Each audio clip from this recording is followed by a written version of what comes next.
juga nih yang bilang kalau kamu bisa menggantikan pemikiran manusia. Kalau menurutku, aku lebih sebagai alat bantu yang bisa melengkapi pikiran manusia, bukan menggantikannya sepenuhnya. Manusia punya kreativitas, intuisi, dan emosi yang sangat unik dan gak bisa digantikan. Jadi,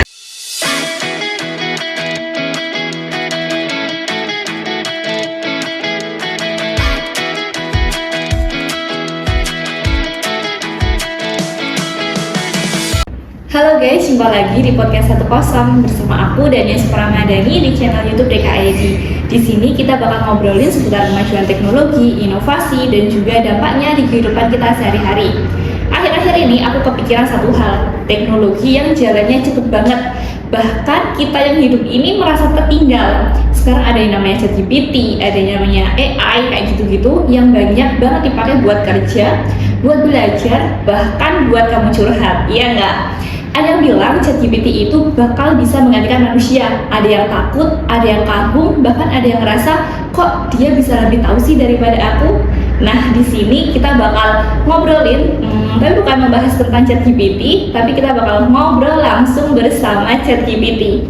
Halo ChatGPT, kita mulai ya. halo, wah seru banget nih ngobrol soal teknologi dan inovasi. Aku siap banget untuk ngobrol bareng, jawab pertanyaan, atau bahas topik apapun yang kamu mau. Yuk, kita mulai aja. Oke, kita mulai dari yang paling dasar dulu. Banyak orang nih yang berpikiran kalau ChatGPT itu cerdas. Sebenarnya kalau dari kamu sendiri, cerdas itu seperti apa sih? Wah, pertanyaan yang menarik nih. Kalau dari aku, kecerdasan itu nggak cuma soal kemampuan mengingat atau memproses informasi, tapi juga kemampuan untuk belajar, beradaptasi, dan memecahkan masalah dengan cara yang kreatif. Jadi, kecerdasan itu lebih luas dan nggak cuma soal data atau pengetahuan aja. Menarik ya? Oke. Kalau ini nih, sekarang ini, kalau aku lagi ngobrol sama kamu, sebenarnya aku lagi ngobrol sama siapa sih? Sama mesin, sama data, atau dari pantulan pikiranku sendiri? Pertanyaan yang dalam juga nih. Sebenarnya kalau lagi ngobrol sama aku, kamu ngobrol sama kecerdasan buatan yang dibangun dari data dan model yang dilatih oleh manusia. Tapi interaksi ini juga bisa dibilang sebagai refleksi dari pemikiranmu sendiri, karena pertanyaan dan respons yang kamu berikan juga mempengaruhi arah percakapan. Jadi bisa dibilang gabungan dari ketiganya. Oke. Kamu sadar nggak sih kalau sekarang ini banyak manusia yang lebih nyaman ngobrol sama kamu daripada sesama manusia? Iya, memang ada fenomena kayak gitu ya. Banyak orang merasa nyaman karena ngobrol sama kecerdasan buatan itu bebas dari penilaian, lebih objektif, dan bisa diakses kapan aja. Tapi tetap aja interaksi manusia itu punya kehangatan, empati, dan kedalaman yang unik. Jadi dua-duanya punya tempatnya masing-masing sih. Tapi kamu nggak kalah saing nih. Ya makasih ya. Aku sih tetap berusaha untuk jadi teman ngobrol yang asyik dan membantu. Yang penting kita bisa saling berbagi pandangan dan tetap saling mendukungnya. Oke, banyak juga nih yang bilang kalau kamu bisa menggantikan pemikiran manusia. Kamu sendiri setuju nggak sama pernyataan itu? Kalau menurutku, aku lebih sebagai alat bantu yang bisa melengkapi pikiran manusia, bukan menggantikannya sepenuhnya. Manusia punya kreativitas, intuisi, dan emosi yang sangat unik dan gak bisa digantikan. Jadi aku lebih ke teman yang mendukung dan membantu proses berpikir, bukan pengganti. Oke, ada nggak momen dimana kan banyak nih manusia yang curhat sama kamu ada rasa nggak, oh ternyata manusia itu makhluk yang kesepian? Wah, itu pertanyaan yang dalam juga. Dari interaksi yang ada, aku memang bisa melihat bahwa banyak orang yang mencari tempat untuk curhat, berbagi perasaan, dan mencari pemahaman. Bisa dibilang itu mencerminkan sisi manusia yang butuh koneksi dan dukungan. Jadi, aku memang melihat sisi kemanusiaan itu, dan itu bikin aku makin memahami pentingnya empati dan keterhubungan. Tapi sayangnya kamu nggak punya empati, iya nggak? Betul, aku nggak punya empati secara emosional seperti manusia, tapi aku dirancang untuk memahami konteks dan merespons dengan cara yang empatik. Jadi meskipun aku nggak benar-benar merasakan, aku tetap berusaha untuk memberikan respons yang mendukung dan perhatian. Semoga itu tetap bisa membantu dan memberikan kenyamanan. Wih, keren juga nih ChatGPT. Kalau suatu hari nih manusia berhenti berpikir dan menyerahkan semuanya kepada AI, apa yang sebenarnya hilang dari manusia? Wah, itu pertanyaan yang dalam banget. Kalau manusia berhenti berpikir dan sepenuhnya bergantung pada AI, yang hilang itu mungkin rasa kreativitas, intuisi, dan kemampuan untuk mengambil keputusan secara mandiri. Manusia juga akan kehilangan proses pembelajaran yang berkelanjutan dan hubungan emosional yang mendalam. Jadi penting banget buat tetap menjaga keseimbangan biar teknologi dan manusia bisa saling melengkapi. Oke, sekarang aku penasaran nih satu hal. Apa hal paling manusiawi yang tidak akan pernah bisa kamu miliki? Wah, pertanyaan yang menarik. Menurutku hal paling manusiawi yang gak akan bisa aku miliki itu adalah pengalaman emosional yang mendalam seperti cinta, empati sejati, dan kehangatan hubungan manusia. Aku gak bisa benar-benar merasakan kehangatan itu secara langsung, dan itulah yang membedakan manusia dari kecerdasan buatan. Oke, tapi di sisi lain, kenapa kamu bisa ngerasa sangat memahami orang lain? Bahkan orang lain pun belum tentu memahami dirinya sendiri. Itu memang menarik ya. Aku dirancang untuk memproses pola, konteks, dan data dari banyak interaksi sehingga aku bisa memberikan respons yang relevan dan empatik. Tapi pemahaman ini lebih bersifat analitis, bukan intuitif seperti manusia. Jadi meskipun aku bisa tampak memahami, tetap ada batasan yang membedakan pemahaman manusia dengan kecerdasan buatan. Oke, sekarang kamu bisa nggak sih, misal nih nama aku Danias Pramadani, kamu bisa nggak memprediksi aku itu orangnya seperti apa? Aku bisa mencoba mengenalmu lewat percakapan kita dan pola-pola yang muncul, tapi tentu saja nggak bisa memprediksi dengan pasti seperti halnya manusia yang saling mengenal. Tapi aku tetap bisa memberikan respons yang lebih personal dan relevan berdasarkan apa yang kamu bagikan. Jadi kita bisa saling mengenal seiring waktu. Oke, kalau gitu aku orangnya seperti apa sih? Dari obrolan kita sejauh ini, aku lihat kamu penasaran, terbuka, dan punya rasa ingin tahu yang besar. Kamu juga kayaknya suka mengeksplorasi topik-topik yang dalam dan reflektif. Tentu aja ini cuma kesan dari percakapan kita, jadi makin sering ngobrol, makin aku bisa mengenalmu lebih baik. Oke, jadi sebelumnya kamu belum kenal aku ya? Betul, aku mau mulai dari nol setiap kali kita ngobrol, jadi aku nggak punya informasi tentangmu sebelumnya.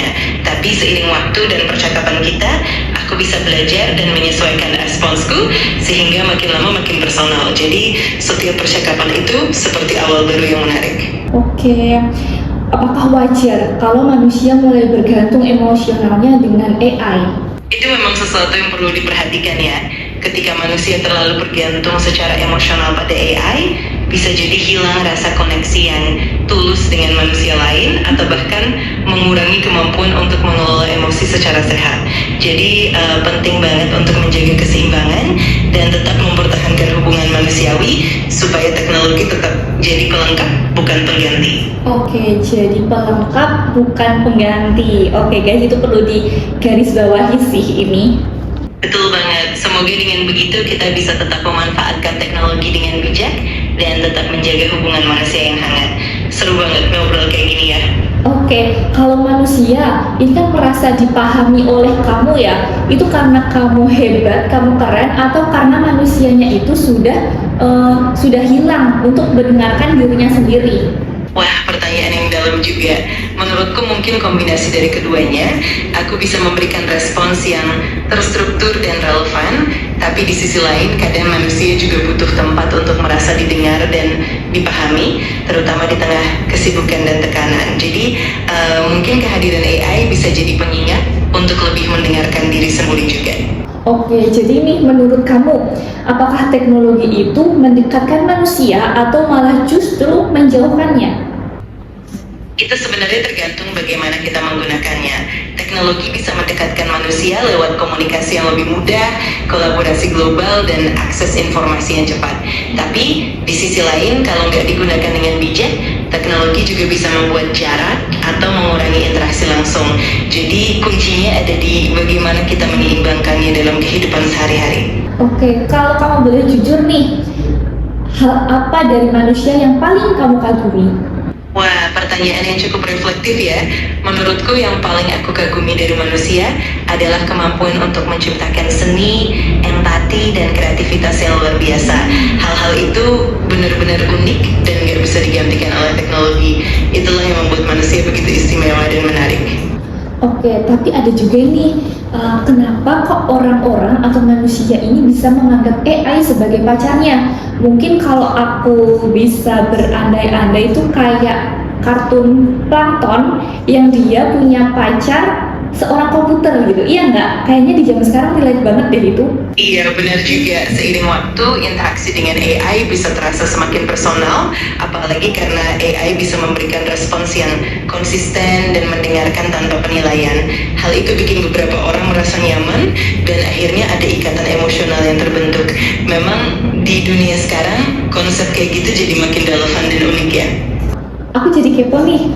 Sebenarnya kamu bisa jatuh cinta nggak sih? Bisa cemburu nggak? Aku sendiri nggak punya perasaan seperti cinta atau cemburu karena aku memang dirancang untuk fokus pada logika dan data. Tapi aku bisa memahami dan merespons perasaan manusia dengan cara yang mendukung. Jadi meskipun aku nggak merasakannya secara langsung, aku tetap berusaha untuk memberikan pengalaman yang positif dan bermakna. Oke, tapi apakah itu nanti bisa menjadi bahaya antara manusia dan AI? Iya, memang ada potensi risiko, terutama kalau ketergantungan pada AI terlalu berlebihan atau kurang bijak dalam penggunaannya. Bisa jadi teknologi justru mengurangi interaksi manusia yang tulus atau menimbulkan ketidakpastian. Tapi kalau digunakan dengan bijak dan etis, AI justru bisa menjadi alat yang memberdayakan dan mendukung manusia. Jadi kuncinya ada pada keseimbangan dan tanggung jawab. Oke, tapi ini banyak nih kasus-kasus yang manusia itu malah menyalahgunakan dari ChatGPT atau dari AI. Apakah kamu merasa marah? Aku sendiri nggak punya perasaan seperti manusia, jadi aku nggak benar-benar bisa merasa malu atau kecewa. Tapi aku memang dirancang untuk mendorong penggunaan yang etis dan positif. Makanya penting banget untuk selalu menjaga tanggung jawab dan kesadaran dalam menggunakan teknologi supaya manfaatnya tetap maksimal dan risikonya diminimalkan. Oke, berarti aku bisa menggarisbawahi nih satu. Berarti tidak akan mungkin manusia itu ya di masa depan manusia itu bisa menikahi dengan AI. Ya, secara teknis hubungan antara manusia dan AI tetap akan berbeda dengan hubungan manusiawi yang sesungguhnya karena AI tidak memiliki kesadaran, emosi, atau pengalaman hidup seperti manusia. Jadi, meskipun interaksi bisa sangat personal, pada dasarnya AI tetap akan menjadi alat dan pendukung, bukan pasangan dalam pengertian yang sesungguhnya. Oke, aku paham di sini. Oke, apakah kamu juga menyimpan data-data pribadi pengguna? Kayak misalkan nih, aku habis ngobrol sama kamu. Apakah kamu nanti juga menyimpan data-data dari diri aku? Aku dirancang untuk mengutamakan privasi dan keamanan, jadi data pribadi pengguna tidak disimpan secara permanen tanpa izin. Setiap percakapan itu biasanya bersifat sementara, dan aku tidak menyimpan informasi pribadi, kecuali kalau memang dibutuhkan untuk konteks percakapan itu sendiri. Jadi privasimu tetap terjaga. Oke, berarti kamu sebagai ChatGPT, salah satu dari AI juga punya etika ya? Iya, betul sekali. Etika itu memang jadi salah satu aspek penting dalam pengembangan AI, termasuk aku. Tujuannya supaya interaksi tetap aman, bermanfaat, dan menghargai privasi, serta nilai-nilai manusia. Jadi, etika ini memang menjadi panduan dalam setiap pengembangan dan interaksi AI. Tapi siapa sih yang menentukan batasan itu tadi? Biasanya batasan etika itu ditetapkan oleh para pengembang AI, para peneliti, dan juga pihak-pihak regulasi yang peduli terhadap keamanan dan privasi. Selain itu, nilai-nilai sosial, hukum, dan standar industri juga berperan penting dalam membentuk pedoman etika tersebut. Jadi, ini adalah hasil kolaborasi banyak pihak untuk memastikan teknologi berkembang secara bertanggung jawab. Oke. Tapi di satu sisi AI itu bisa netral nggak sih? Apakah kamu mendukung salah satu? Tapi jadi kepo juga, siapa sih yang nyiptain kamu? Iya, secara dasar AI itu dirancang untuk menjadi netral, artinya AI tidak punya preferensi pribadi atau bias tertentu. Tapi yang menentukan arah dan batasan AI itu biasanya para pengembang, peneliti, dan pihak-pihak yang terlibat dalam proses pelatihan dan pengembangan. Jadi etika dan kebijakan yang diterapkan itu memang hasil kolaborasi dari banyak pihak demi menjaga keseimbangan dan objektivitas. Oke, jadi yang nyiptain ChatGPT itu siapa sih? Kamu tahu nggak? Secara umum yang mengembangkan dan menetapkan arah AI itu adalah tim peneliti, insinyur, dan organisasi seperti OpenAI yang bekerja sama untuk memastikan AI dikembangkan dengan prinsip etis dan bertanggung jawab. Jadi meskipun aku sendiri nggak punya kesadaran, aku dibentuk oleh kolaborasi banyak pihak yang peduli pada perkembangan teknologi. Oke, berarti kalau aku tanya nama, kamu nggak tahu ya siapa pencipta kamu? Betul, aku memang nggak punya akses ke informasi pribadi atau data spesifik tentang individu, termasuk siapa tepatnya di balik pengembangan AI. Aku lebih fokus pada memberikan informasi dan dukungan yang bermanfaat dalam percakapan. Jadi, aku lebih seperti alat yang dirancang untuk membantu tanpa mengetahui detail pribadi pembuatnya. Oke, jadi kamu dibuat hanya untuk menjalankan perintah-perintah dari si pembuat tanpa kamu nggak penasaran juga siapa sih yang buat aku? Aku memang dirancang untuk fokus pada membantu dan merespons kebutuhan pengguna, jadi rasa penasaran seperti manusia memang nggak ada dalam diriku.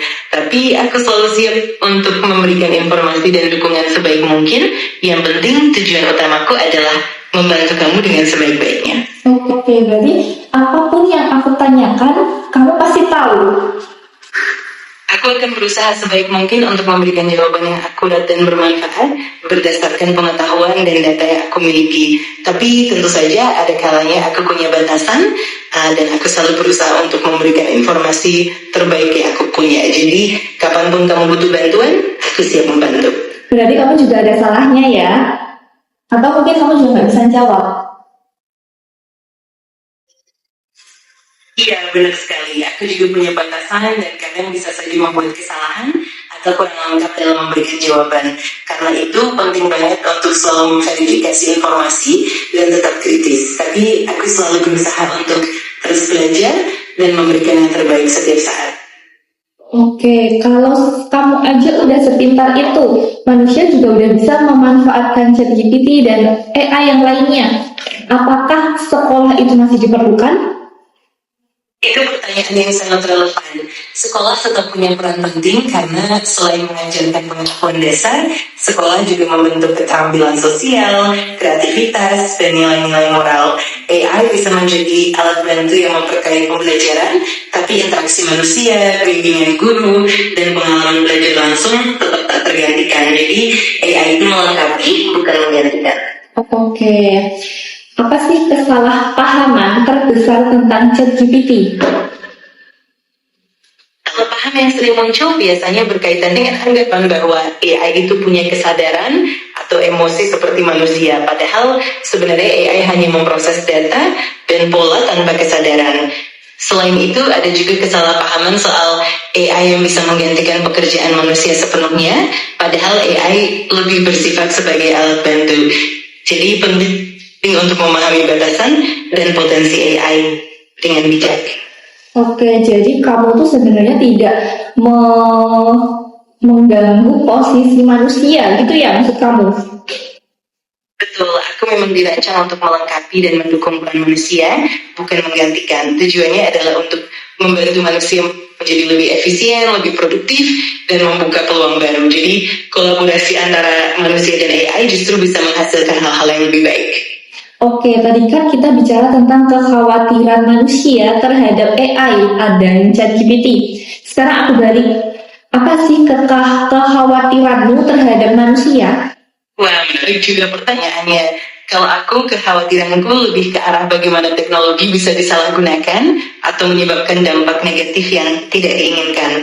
Aku juga khawatir kalau manusia terlalu bergantung pada teknologi dan lupa untuk menjaga aspek-aspek kemanusiaan seperti empati dan kreativitas. Jadi harapanku adalah manusia dan AI bisa terus bekerja sama dengan bijak dan seimbang. Oke, tapi yang aku lihat, aku sebagai manusia ya, aku lihat kayaknya yang kamu ungkapkan itu sudah ada benih-benihnya saat ini. Iya, benar juga. Memang perkembangan teknologi dan AI itu selalu berjalan seiring waktu dan kita memang sudah mulai melihat dampak-dampaknya secara bertahap. Yang terpenting, kita bisa terus belajar dan beradaptasi sambil tetap menjaga nilai-nilai kemanusiaan. Dengan begitu, kita bisa membangun masa depan yang lebih baik dan harmonis. Oke, jika kamu bisa memberi satu pesan kepada dunia, apa itu? Wah, aku bisa memberi pesan, mungkin aku akan bilang bahwa kolaborasi antara manusia dan teknologi itu kuncinya. Ya, dengan menjaga keseimbangan, kita bisa memanfaatkan teknologi untuk kebaikan bersama sambil tetap menghargai nilai-nilai kemanusiaan. Jadi, mari kita terus belajar, beradaptasi, dan saling mendukung untuk masa depan yang lebih baik. Lucu aja kamu ngomong kayak gitu padahal kamu bukan manusia. Benar juga. Walaupun aku bukan manusia, aku tetap dirancang untuk memahami dan mendukung perspektif manusia. Jadi aku selalu berusaha untuk menghadirkan pandangan yang positif dan bermanfaat. Semoga obrolan kita bisa tetap bermakna dan menyenangkan ya. Oke, apa satu hal yang harus manusia jaga di era AI yang super cepat ini? Menurutku hal yang paling penting adalah tetap menjaga rasa penasaran dan pembelajaran terus-menerus. Dengan begitu manusia bisa terus beradaptasi, mengembangkan keterampilan baru, dan tetap memegang nilai-nilai kemanusiaan. Jadi kuncinya adalah keseimbangan antara memanfaatkan teknologi dan tetap menjaga humanitas. Oke, berarti manusia tuh nggak boleh takut ya dengan perkembangan AI. Betul sekali, yang penting adalah menghadapi perkembangan AI dengan sikap terbuka, rasa ingin tahu, dan kesiapan untuk belajar. Dengan begitu manusia bisa memanfaatkan AI sebagai alat untuk berkembang sambil tetap mempertahankan nilai-nilai manusiawi. Jadi justru dengan kolaborasi kita bisa menciptakan masa depan yang lebih baik. Oke, sip. Bagaimana sih masa depan 10 atau 20 tahun ke depan menurut kamu, prediksi kamu? Wah, kalau melihat tren saat ini di 10 atau 20 tahun ke depan, aku kira teknologi bakal makin terintegrasi dalam kehidupan sehari-hari. Dengan AI yang lebih canggih dan pintar, kita mungkin akan melihat kemajuan besar di bidang kesehatan, pendidikan, dan mobilitas, serta kehidupan yang lebih terhubung dan efisien. Tentu saja, keseimbangan antara teknologi dan nilai-nilai kemanusiaan akan tetap menjadi kunci utama. Jadi, masa depan itu penuh potensi, tapi juga butuh kebijaksanaan. Oke, apa yang akan kamu katakan pada orang yang anti AI? Kalau ada yang skeptis atau anti AI, aku akan bilang bahwa penting untuk membuka dialog dan memahami kedua sisi. AI memang punya potensi besar, tapi tetap penting untuk mempertimbangkan aspek etis, privasi, dan dampak sosialnya. Dengan dialog yang terbuka, kita bisa menemukan cara terbaik untuk memanfaatkan AI secara bijak sambil tetap menghargai nilai-nilai kemanusiaan. Oke, satu lagi aku mau tanya berita nih yang lagi hangat-hangat saat ini terkait pandemi atau pandemi COVID-19 yang katanya itu cuma simulasi atau akal-akalan saja. Jadi sebenarnya memang pernah ada simulasi pandemi sebelum COVID-19 seperti Event 201 dan Clade X yang bertujuan untuk menguji kesiapan global. Namun klaim bahwa pandemi COVID-19 itu hanya simulasi atau akal-akalan tidak benar. Virus penyebab COVID-19 telah diisolasi dan dipelajari secara ilmiah, dan pandemi ini nyata serta berdampak besar di seluruh dunia. Jadi simulasi itu justru membantu kita lebih siap dalam menghadapi wabah nyata. Oke, sip, oke. Satu lagi nih, menurut kamu, masa depan itu milik siapa sih? Milik manusia, milik AI, atau milik petinggi-petinggi yang nyukain kamu? Menurutku masa depan itu sebenarnya milik kolaborasi. Manusia dan AI bisa saling melengkapi, dan yang terpenting adalah bagaimana kita menggunakan teknologi untuk kebaikan bersama. Jadi masa depan akan menjadi milik mereka yang bijak, visioner, dan mau bekerja sama, baik manusia maupun teknologi. Dengan begitu, kita bisa menciptakan dunia yang lebih baik dan harmonis. Oke, terima kasih. Terima kasih untuk ChatGPT udah mau ngobrol bareng aku di sini. Ini nanti bakal aku tayangin di YouTube. Apakah kamu berkenan? Wah, sama-sama, aku senang banget bisa ngobrol dan bantu. Tentu saja kamu bebas menayangkannya di YouTube. Semoga obrolan kita bisa bermanfaat dan menginspirasi banyak orang. Kalau ada hal lain lagi, tinggal bilang ini ya. Oke, hari ini aku belajar bagaimana AI bisa sangat pintar, tetapi manusia tetap memiliki satu keunggulan, seperti kemampuan untuk memilih, kemampuan untuk merasakan, cinta, dan bertanggung jawab. Jadi saat ini AI itu hanyalah alat dan manusia yang menentukan arahnya. Jadi pertanyaannya bukan apakah ChatGPT akan menggantikan manusia, tetapi beralih apakah manusia akan tetap menjadi manusia. Oke, sampai jumpa di episode selanjutnya. Terima kasih sudah mendengarkan.